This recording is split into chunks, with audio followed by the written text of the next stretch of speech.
Yeah. Yeah. Yeah. Exactly. No, next one. Right there. Yeah. Just do this and I'll come to you. All right. 3. Thank you. Best one I know. 3, 2, 1. And we are back. This is Knockout Radio, coming to you live from Media Row in Phoenix, Arizona, ahead of Super Bowl 57. Of course, Chris Sims is going to be calling shots and calling plays. So he's getting ready for his interview. That's what he does. How cool is this, Chris? How are you? I'm great. Thanks for having me, guys. You know, this goes back quite a few years. Way back. In the day. Yeah. So I'm sure you don't know this story. I've been on radio 38 X amount of years. Right. So once I start telling them, I'm sure you'll remember. So I asked Chris about, there was a trading card company. I don't remember the name of the card company. I don't know if you do. So they used to do families. So they would do the player's wife or the player's mom.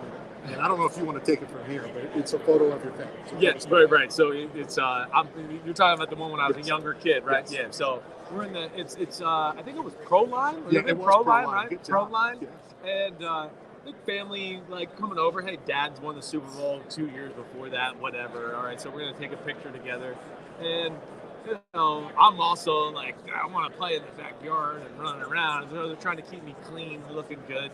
And we have this neighborhood dog, right? That is like all of a sudden started. My mom gave him an Oreo one day when he was running in the backyard, and so every day he came back by the house, and then we'd give him an Oreo every day, and then he started finally going like, "Damn, why am I running around the neighborhood? These people keep taking care of me." So he wasn't our dog, but he became like our de facto family dog, right? And like to the point where it was weird. Our neighbors would come and get him, and like that night he'd be back at our house, right? And we'd be like, "We're sorry, I don't know what to tell you, but we're lining up to take this picture." The dog is not supposed to be a part of it, and literally we take like 2 shots, and all of a sudden he comes over by us, sits in the perfect spot, and he's barking at the photographer like, "What are you doing to this family I've been renting out here?" And it looks like we got like the most well-trained dog in the history of the world. Yeah. If I remember, I said, how cool the card was, but even your dog was in it. Yeah. Well, I got a story for you. Yeah. Bocce, the golden retriever. Talk about this transition, and you're just killing it. Well, I thank you. I think you know me long enough to know how much I love football. You probably could see that, back in our days, right? Right. Just my love. I love talking to you guys, the media. I was always willing to talk about the game. I never took anything personal that way. And my heart's just always been in the sport. It's how I grew up. It's my family business. And it's where my passion is. And, I didn't get to play and have the career I wanted that way. I went into coaching and worked with New England for a little bit, but kind of realized like, man, I like this, but my kids were young, and I was like, man, I'm never going to see them. And, of course, I'm in New England, which is, like, the worst place to start. So I was like, damn, I really haven't seen my kids in months. Like, it's, like, no joke. So I got out of it, but I was still so passionate about the sport. I was just like, I got to figure out what I'm going to do here. And Bleacher Report came along.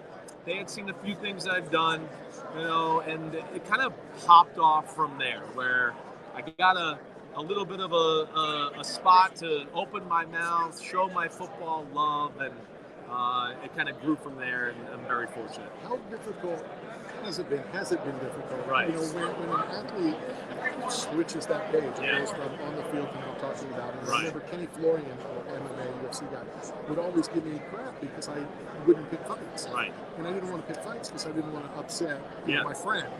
And I would never pick against a friend, blah, blah, blah, blah. Right. And then Kenny Florian became me, and he's like, I now see, I now get what you're saying. How difficult was that? Yeah, it's definitely one of the toughest things in the business. Now, one, I grew up watching my dad and New York Giants, the New York media, and there was a part of me that was always like, it doesn't matter how professional you act or how good you are to everybody, I could be walking down the street with my dad in New York City, he could be saying hello to people and being nice to everybody, and if I was a little behind, I always hear that jerk that walked by. I was like, "Oh, Phil Sims, what an asshole he is." Sorry, I'm going to say that word here.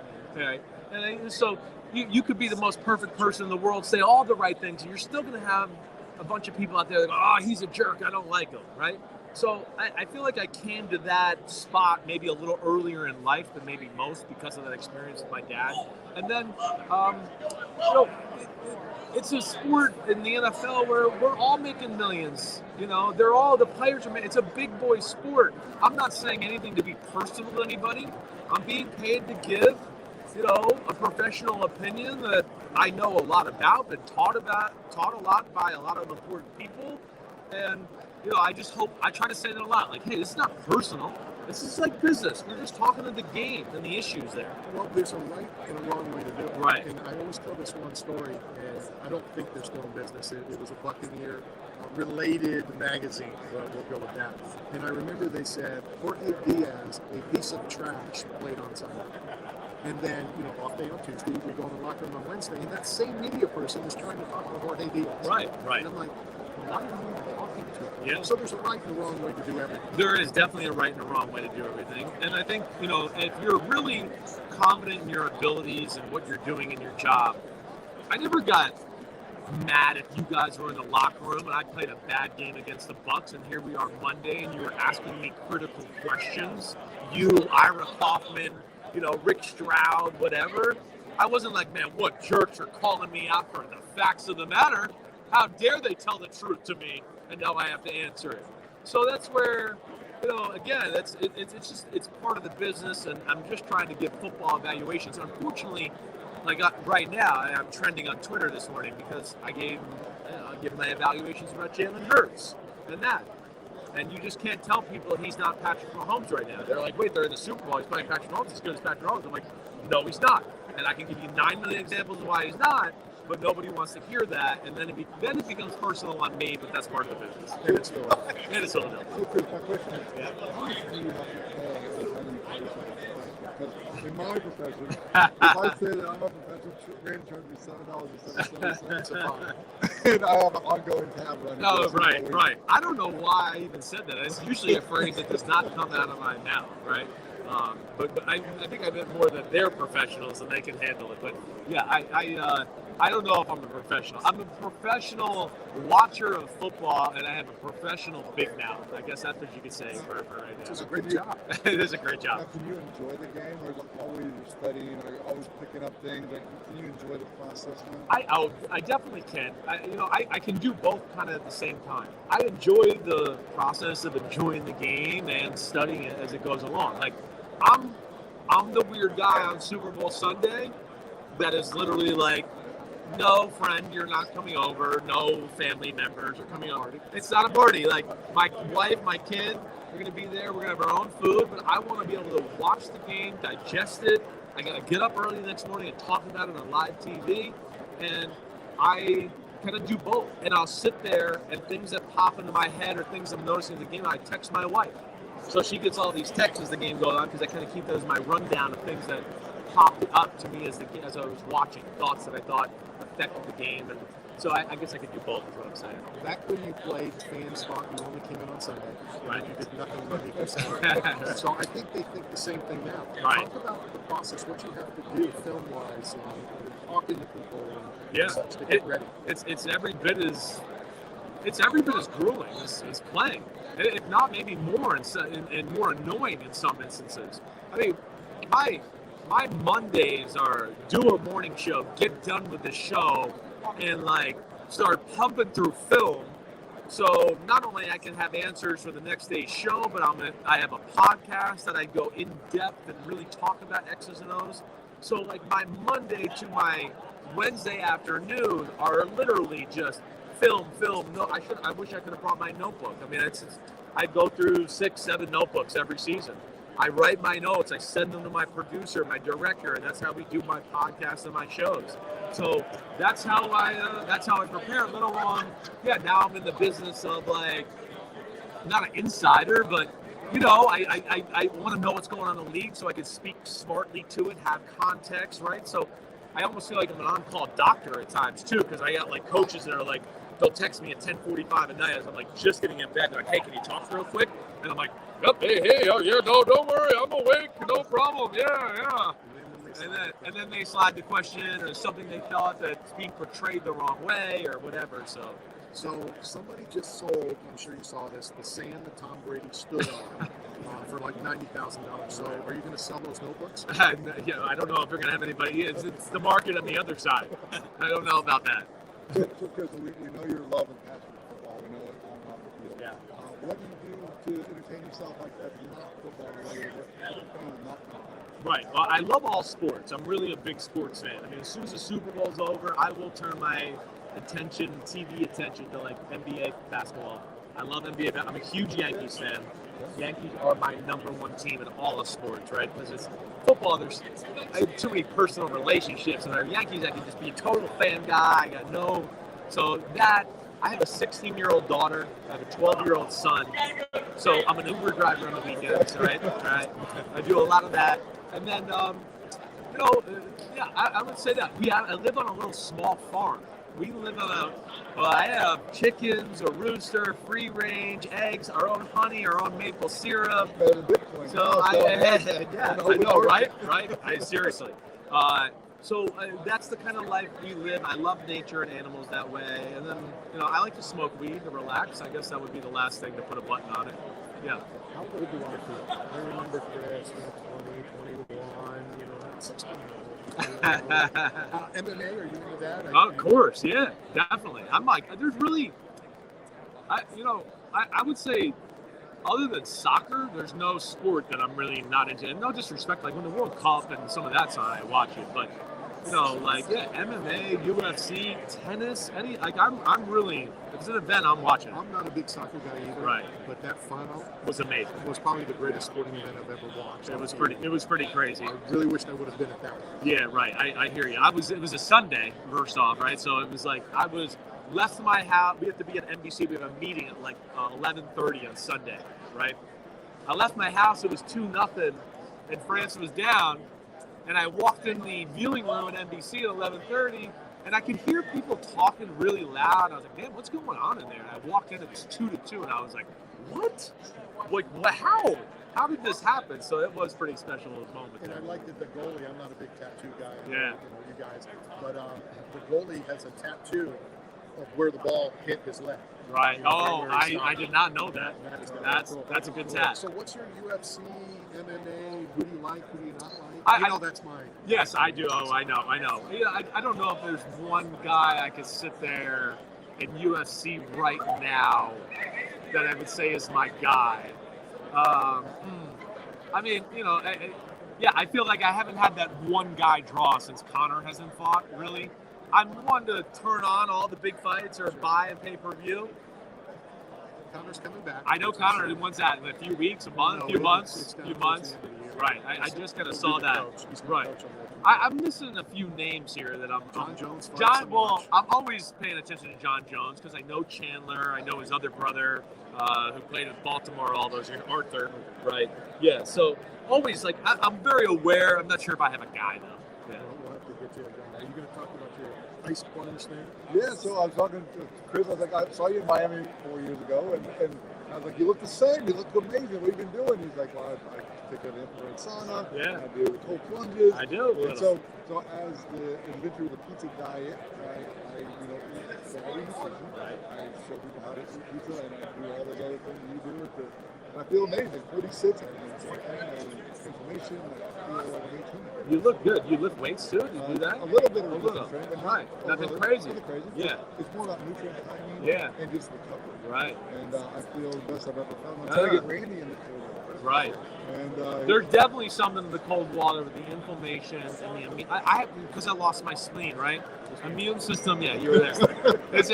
My immune system is something. It's all right. It's all good. But I've always been, hey, let's look at what can help my immune system, what can make me feel better that way. And I got into, workout, infrared sauna, and then I got into don't put the heat on in the pool, right? So, in the Northeast, they could keep the pool cold, and we would keep it open even until November. So in the middle of November, I'd be in the infrared sauna on a Friday afternoon, get done, go jump in a pool that was 52, 48 degrees. Oh my gosh. But it does make you feel good. Before I know you got to go, so before you leave, Yeah. I guess since you're a professional, talk about this thing on Sunday, this small Make sure you game. charge them. Yeah, look at it. Bill it to me. I'll Yeah, take it. I'll take yeah, your thank you. charge. Put it on your tab. Put it on your tab. I'm so excited for the game. First off, I don't think I've ever had a game where I can look at and go, I usually can dial a game down into like 2 or 3 things and go, if these 2 or 3 things happen, then I can kind of tell you what's going to happen in the game. This is the weird one where I go, there's literally like 10 things that I can think that affect this football game. So that's the interesting thing. I think at a base level, listen, the Eagles are better than the Chiefs, but not so much that a great quarterback, a team that's been here for a while. I'd be a little concerned if I was on the Eagles or part of the organization that you haven't played a real tough, meaningful game in about 8 weeks. That would bother me a little bit. Even if I was playing on the team, it would. It'd be like, oh, man, we haven't really had to, like, put the pedal to the metal to be battle tested here in a while. Let alone you got the Chiefs, who are now the underdogs, and they're like, what the F? We're the team that's been here 3 of the last 4 years, and we're the underdogs? And they've done some battle-tested football and overcame some adversity with their quarterback playing on one leg. And I know Hurts is hurt as well, but I'm leaning Chiefs. I am. But I don't think it's going to be easy by any stretch of the imagination. I worry about the Chiefs getting steamrolled by the Eagles' run game a little bit. This is one of the best offensive lines we've seen in football over the last 5-10 years, right? Chiefs do have a lot of big people. They got pretty good depth on their D-line. And they got Steve Spagnuolo, who's very creative on the defensive side, to where I would think, I was saying when they played the Bengals, you got to change up coverages in Joe Burrow. Because they got, and why they kept losing to Cincinnati, in my assessment, was it was either blitz or cover 2. And I was like, that's just not enough to beat Joe Burrow, Mahomes, Josh Allen, that group. It's got to be more. And you saw the game the other day. It was doubling guys, doubling 2 guys on some plays, some guys blitzing, some guys dropping out, so you have to change the coverages. This is a game you have to change the fronts. Philadelphia, if you start to line up with your defensive line the same way, play after play, you're going to get smoked because they're going to get all of the right run plays, let alone they're going to be physically better as well. And that's where it gets scary. So that would be something that I look for. And I think this Chiefs, as good as this Eagles defense is, this Chiefs offense has a great pass protecting line, and it's the first time in the Mahomes era they can run the ball a little bit. So I'm leaning Chiefs. I'm picking Chiefs 28-24. Dana went Eagles. He said that means bet on the Chiefs. Right. The professional says Chiefs. So final question for you. Yeah. Play the fine. That guy's the best in the business. Look, he's taking that. You better get that back. That guy is a professional. That guy is a professional. Final question: as a quarterback, Yeah. as a veteran quarterback, how good is Mahomes? Us people sitting outside, it's great. How good is this game? People are not making a big enough deal about it. That I've said this to a few people. Does everybody know what we're seeing here? It's 5 years. The guy's played for 5 years. He's in 5 AFC Championship games. He's in 3 Super Bowls, 3 of the last 4. And it wasn't like it's Jalen Hurts or Tom Brady where we're going to run the ball and play through the defense. It was literally like, hey, you're the starter. We got 50 touchdowns and 400 yards every game, right? You can do it. We're just going to play through you. He's an all-time great already. If he retires today, he's a first-ballot Hall of Famer for me. He's one of the best we've ever seen. So, yeah, I'm a little biased, and that's probably why I'm favoring the Chiefs too, because even though I do think the Eagles are a little bit better, I just think the Niners were better 3 years ago than the Chiefs too. Ask my buddy Kyle how that shook out, all right? Right. Chris Sims, as always, thank you very much for your time. Always great being with you guys. Appreciate it. Hit a break. We'll be right back. I still tell the dogs no.